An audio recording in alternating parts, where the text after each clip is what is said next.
I'm with the lovely and talented Greg Miller, who you may know from Kind of Funny Games, and I want to congratulate you, first of all, on the incredible year you guys have had. You. I visited your studio, which was in your house. Yeah, you visited our spare bedroom. Yes. Earlier this year, I had a tremendous time, and since that time, you've moved into a new studio space. All kinds of crazy things have happened for you guys this year.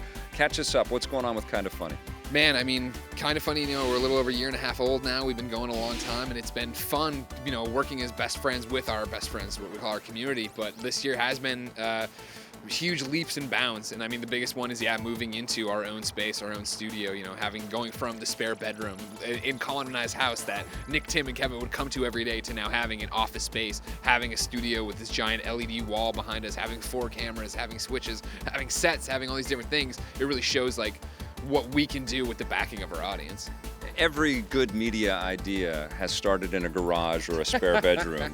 The only thing that I think that's different with you guys is you've had cameras capture all of those moments all the way along. Exactly, right? Yeah. There is no moment where somebody's gonna be like, believe it or not, in this garage, this is where it's like, no, that's, you can see we have thousands of hours of footage of us talking around these weird castle walls we had for every show. Yeah. You know, at some point you and Colin are gonna have to buy that damn apartment, right? Because that will be the shrine to the early days of this empire you're building. I mean, if we do it right, it'll be a museum unto itself, right? That they'll come by, there'll be the Kind of Funny Museum, believe it or not, before they took over the entire world, this is where it started.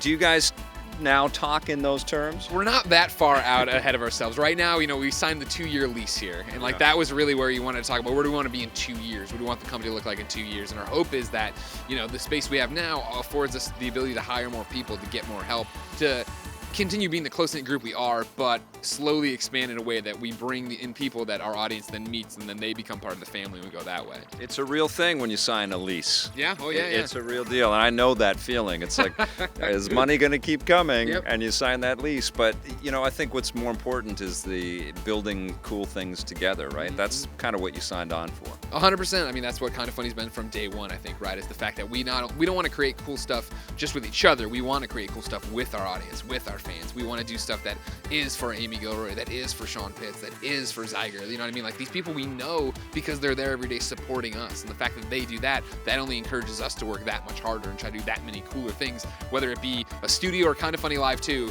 that closes with Cisco coming out to sing the Pokemon song. And you're just like, what? How did that happen? Cisco is a fan. Cisco's a Kind of Funny best friend. And so he had been a fan of ours when we were still doing Podcast Beyond at IGN. And when we left, he hit us up. He hit me this letter, and it was just like, I understand what you're doing and where you're coming from. I just left my record label. I'm more in than ever with you guys. And that started, I assume, a lifelong friendship where it's that weird thing of like, when we were doing Kind of Funny Live 2, I was like, oh, you know what's going to catch people off guard? The entrances, or this surprise, or Kevin proposing to his girlfriend on stage. And at no point did I think Cisco coming out to do the thong song was going to be one of them. Because for me, Cisco texts me. I text back with Cisco. He's a friend. And when I got home that night and opened a beer and looked at Twitter, and all the reactions were like, Cisco just came out at Kind of Funny Live 2. I was like, oh, right, that's not normal. I forget that that's not normal. Not much of what you guys are kind of doing is normal. One of the things that I think was probably news to you guys is this partnership you have with Rooster Teeth now. Sure. What happened there, and how did that sort of come together? So, I mean, like, without getting into the nuts and bolts of how, you know, YouTube works, there's multi-channel networks, right, that bring people in. And we were with another group that was great to us, that was selling ads for us, giving us opportunities to help us grow. But they weren't necessarily completely aligned with who we are and what video games are. And so we had already I've known, you know, the Rooster Teeth guys since I was on the Gauntlet Season 2, and we've always been approved friends and family, if you will. You know what I mean? When we go to RTX, people know us because Rooster Teeth thinks we're cool. Yeah. And so when Rooster Teeth was getting ready to start this Let's Play network, they reached out to us and were like, hey, like, we're going to do this thing. It's going to be super small. It's not going to be a behemoth. We have so many people, we don't know how to talk to you people. It's going to be that we're going to keep it a very small family vibe where we're all looking out for each other, we're all taking care of each other, and it would mean that we'd get better merch that I'm wearing right now, there'd be better opportunities, that would be turned around faster, there'd be the people we are working with are the people we're working with know who we are and they know the product. So it is that thing of like, if they're gonna try to get us an ad, they're gonna get us the right ad. They're gonna take care of us in that way. And so when you started talking about it, it just seemed like the perfect fit of like, yeah, let's go work with our friends because that's what this already is. Yeah. Does it still feel at the friend level, or is the business side of this starting to kind of seep into your world a little bit more? For which one, Rooster Teeth or us?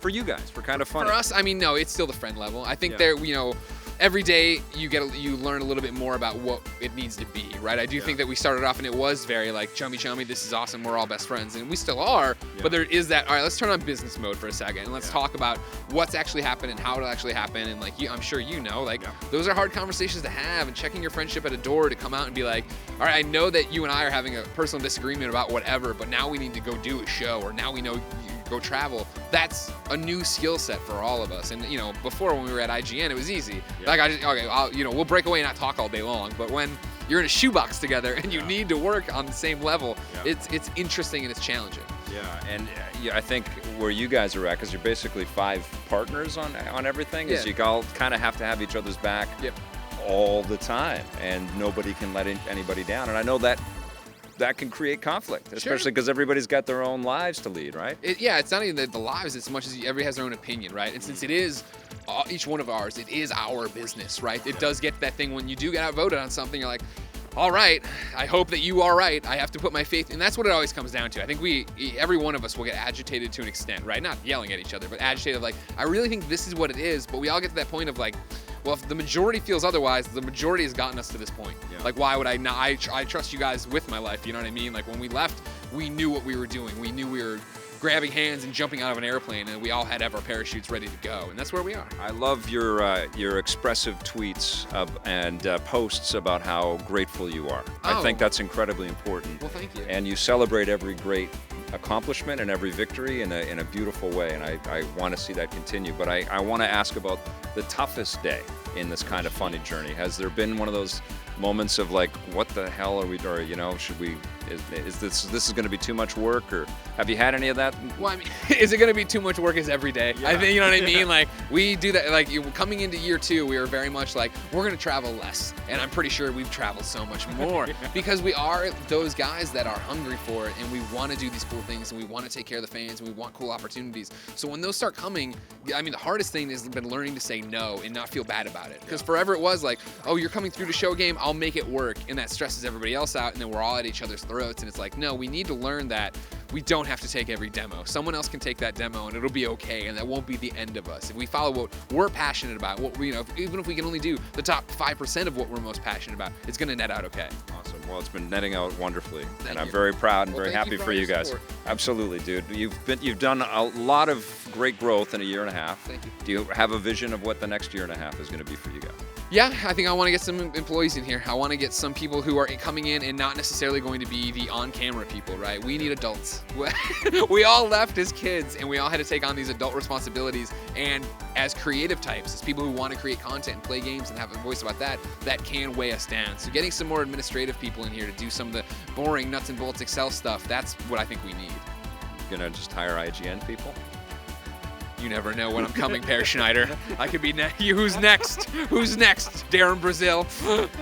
That's awesome, dude. Great talking with you. A pleasure. And thanks for having EP into the Kind of Funny Studios. Anytime. Continued success, brother. Thank you. Hey, thanks for checking out that video on our EPN channel. It's just one small part of the things that we make around here. So if you liked it, don't forget to check out some of our other vids and hit that subscribe button.